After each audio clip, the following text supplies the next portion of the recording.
දැන් මේ මට්ටලන්ද කොමිෂන් සභාව වාර්තාව මේ පාර්ලිමේන්තුවට ඉදිරිපත් කරානේ. දැන් මේ මොකක්ද පාර්ලිමේන්තු ඉදිරිපත් කරේ නේ? කැබිනට් නේද? ඔව්. එතකොට මේ මොකද්ද ඔබතුමාට හොඳට අතීතයේ මතක ඇති. හොඳට මතක. කොහොමද මොකද්ද අදහස? මොකක්ද අදහස? මේ මට්ටලන්ද මේ කොමිෂන් සභාව වාර්තාව නෑ හොඳම අදහස කියන්නකෝ. මම ලාල්කාන්ත මැතිතුමා ඇමතිවරයෙක් වුණාට පස්සේ කිව්වා ඇමතිවරයෙක් වෙන්න ඇමතිවරු වුණාට පස්සේ කිව්වා ආණ්ඩුව කියන්නේ මර්ධනය තමයි. ආණ්ඩුව පත් කරන්නේ පොදු ජනතාවගේ අයිතිවාසිකම් සුරක්ෂිත කරන. ඒකට කැලෑ නීතිය රද කරන්න දෙන්න බෑ. අපිට වැඩි තරගන ගර්ධන සහ වැඩවර්ධන මුහුණ දෙන්නේ. ඒ වෙනකොට අපිට ටූල්ස් පාවිච්චි කරන්න වෙනවා. බටලන්නේ අයුක්ති සහගත අසාධාරණ වෙලා තියෙනවා නම් අපි කොයි දේශපාලන තත්ත්වය වුණත් ඝාතනය අනුමත කරන්නේ නැහැ. වෘත්තීය සමිති වශයෙන් බටලන්ද කොමිසම විතරක් නෙමෙයි දැන් තියෙනවානේ රාජ්‍ය දේපල අද කිව්වනේ ලාල්කාන්ත ආපහු කියන්න ඕනේ මොකද ලාල්කාන්ත කිව්වා අපි බොහොම සතුටින් ට්‍රාන්ස්ෆෝමර් පිපිරුවේ රාජ්‍ය ආයතනයේ දේපල විනාශ කරේ අපිට අරමුණක් තිබුණා සමාජවාදී රාජ්‍යයක් අපි ඒක කෙරුවා තමයි දැන් ඉන්නේ සමාජවාදී රාජ්‍යෙක රාජ්‍ය සම්පත් විකුණන එක IMF එකේ රූකඩයක් වෙන එක සේවකයන්ගේ සේවාර්ථාතේ කප්පාදු කරන එක වැඩබිම ශක්තිමත් කරන වෙනකොට ඡන්ද ගන්න එදා දූෂිත විදියට අස්වසම දෙනවා කියපේකට තව දූෂිතයන්ට ඒක දෙන එකද ආණ්ඩුව ඒක කියන්න ඕනේ බටලන්ද ගෙනල්ලා විතර නෙමෙයි තීන්දුවගේ හැබැයි ලැජ්ජ වෙන්න ඕනේ චන්ද්‍රිකාට උදව් කරලා බලයට ගෙනල්ලා චන්ද්‍රිකා කොමිෂන් එක දාලා පාර්ලිමේන්තු ඉදිරිපත් නොකරපු වෙලාවේ නිදියගෙන ඉඳලා 2004 පරිවාසයක් ගෙව්වා අර වද දීලා මේගොල්ලෝ කියන දස්ත වද 32ම දීලා ඔය ඉන්ද්‍රානන්ද සිල්වා දැක්කයි කියපු ඔය ඔක්කොම තියෙන මේ ජවිපේ නායකයෝ ටිල්විල්ලා එදත් හිටියා ඔහුටත් තිබුණා ඔවුන් ජනතාව ඝාතනය කරන්න ගියා කියලා චෝදනා කියන පුද්ගලෙක් ඔවුන්ගෙන් දැඩි හැමතිකම් ගත්තේ ලැජ්ජතු මහින්ද මහත්තයත් එක්ක සම්මුතියකට එනකොට කොතන හරි තියනවාද චන්ද්‍රිකා මැතිනියගේ බටලන්ද කොමිෂන් වාර්තාව ඉදිරිපත් නොකරන කොමිෂන් වාර්තාව වහාම සභාගත කර තුනෙන් දෙක ඡන්දයෙන් සීලු දෙනාගේම සම්බන්ධ සීලු දෙනාගේම ප්‍රධානීය අවශ්‍ය කළ යුතුයි. ඒවා කිව්වේ නැහැ. දැනුත් අමරමැත්පද ආණ්ඩුව කියන්නේ. මොකද IMF කියන්නේ පිස්සු ගැලින්න එපා. රනිල් හින්දා තමයි රමසලා ආණ්ඩුව කරන්නේ. දැන් ඔය ණයබර නැතුව නැත්තම් මිනිස්සු ගහලා පන්නන එක නැවතුනේ රනිල්ගේ ආර්ථික දැක්ම අපිත් එක්ක එකතුන දැක්ම ක්‍රියාත්මක කරන්න. අද තමුන්නාන්සේට වාමාංශික දර්ශනයක් න්‍යායක් ආර්ථිකයක් නැහැ. ඒකෙන්ද ඔය පිස්සු නටන්න නැතුව ඔක සම්මත කරලා මුල්ලෙන් තියාගන්නවා කියන්නේ. ඕක අහනවා යස් කියලා. අපල් දෙකක් නැහැ. ඒක වැඩක් වෙන්නේ නැහැ කියන්නේ. වැඩක් වෙන්නේ නැහැ. වැඩ රනිල්ට ගහනවා නම් බටලන් නෙමෙයි ගහන්න ඕනේ.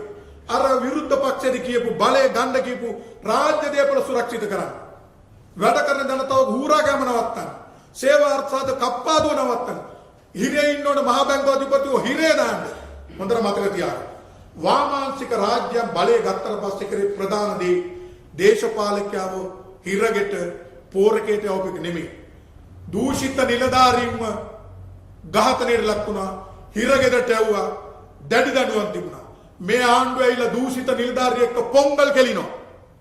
හිරේ ඉන්න මහ බැංකුව තියාගෙන ඉන්නවා. තෙල් එකේ මන්න හෙලි කරා වහාරික විකිරණ ක්‍රියාත්මක කරන්නේ ආණ්ඩුවද කියන්නේ මොකද්ද? නෑ උන් එළවල ආණ්ඩු ගෙනියන්න බෑ. හැබැයි එදායි කිව්වේ අපිට ඕන තරම් බඩු ඉන්නවා. අද එක බඩුවක් නැහැ. 70 වසරක දූෂිතයි කිව්ව යුගේ ජේ.ආර්. දැන් මතුවල පණ යනකම් ගහපු යුගේ මහින්ද සමරසිංහ මැතිතුමා. මහා නැති වෙලා හිටියා. UMP එකත් ඇමති චන්ද්‍රිකාගෙත් ඇමති මහින්දගෙත් ඇමති වුණා. හැබැයි දැන් තානාපති කමකට ජවිපෙට මිනිස්සු නැහැ. අර දූෂිතයි කියපු 70 වසරක වලපල්ලට යවපු ආර්ථික යවපු ඉන්න තමයි තානාධිපති. මේ ජනතා ඇඳීමක් නෙමෙයි. දැන් මේ ඔබතුමාලා ගම්පලාටත් ඒකත් කොහෙද සම්බන්ධ? ඔව් කැලණි. කැලණිනේ. එතකොට මොන වගේ අතීත මතකයක්ද තියෙන්නේ 88 89 කාලේ? හැබැයි ඊටම කියන්නේ 88 89 ධර්ම මතකයේ තියෙන්නේ අපේ මිනිස්සු ඝාතනය කරන. මොකද අපි ගම්මුදාවට යනකොට මතක ඇති අර වැටවල උළු ගහලා තිබෙනවා. ආණ්ඩුව මර්ධනය කරනවා. අපි ආණ්ඩුවේ නමින් කල්ලි මර්ධනය කරනවා. හොඳම දේ 71 ජවිපේ කරලින්දා කතරගම රූමතිය මැරුණා. හැබැයි ඒක ආණ්ඩුවද කරේ. හැබැයි ගිනුම ගියාට එදා UMP මනම්පේරි පෙන්නන බලය ගත්තා. හැබැයි මනම්පේරි ඝාතනය වුණේ බණ්ඩාරනායක මැතිණියගේ නියෝගයකින් නෙමෙයි. හොඳට මතක තියාගන්න. එදා වෙන හදිසි නීතියක් ආවොත් කැරල්ලක් ආවොත් නොයෙකු තාසාවන් තිනුසු ප්‍රබල වෙනවා. එදා ඝාතනය වුණේ ඒකයි.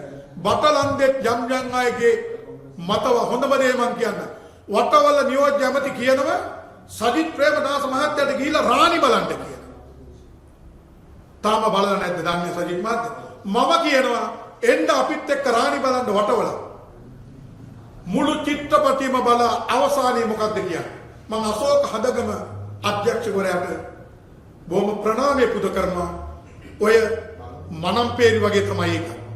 මුළු කතාවේ පටන් ගන්නේ ප්‍රේමදාස මැතිතුමා ඝාතකෙක් කියලා පෙන්නනවා. හැබැයි චිත්‍රපටය අවසන් කරන්නේ ඒක ඔහුගේම කියන්න බෑ. ඔය පක්ෂයේ ඕනෙකට හිතවත් වෙනවානේ. ඒ ළඟ හිටපු ආරක්ෂකයෝ වෙරිමති නායකයාගේ ලකුණු ගන්න කරපු තනිකර අත්නෝමතික ඝාතනයක් කියන එක ඔහු චිත්‍රපටය අවසන් කරලා පෙන්නනවා. ඔහු අන්තිමට සැබෑ පෙට්ට පෙන්නවා ප්‍රේමදාසයන් ජනාධිපතිවරයා රිචඩ්ට මරන්න නියෝගය දුන්නේ නැහැ කියන එක ඔහු ලස්සනට ඔප්පු කරනවා.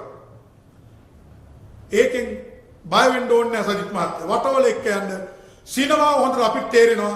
එන්න අපිත් එක්ක එමු විග්‍රහය. asianmirror.lk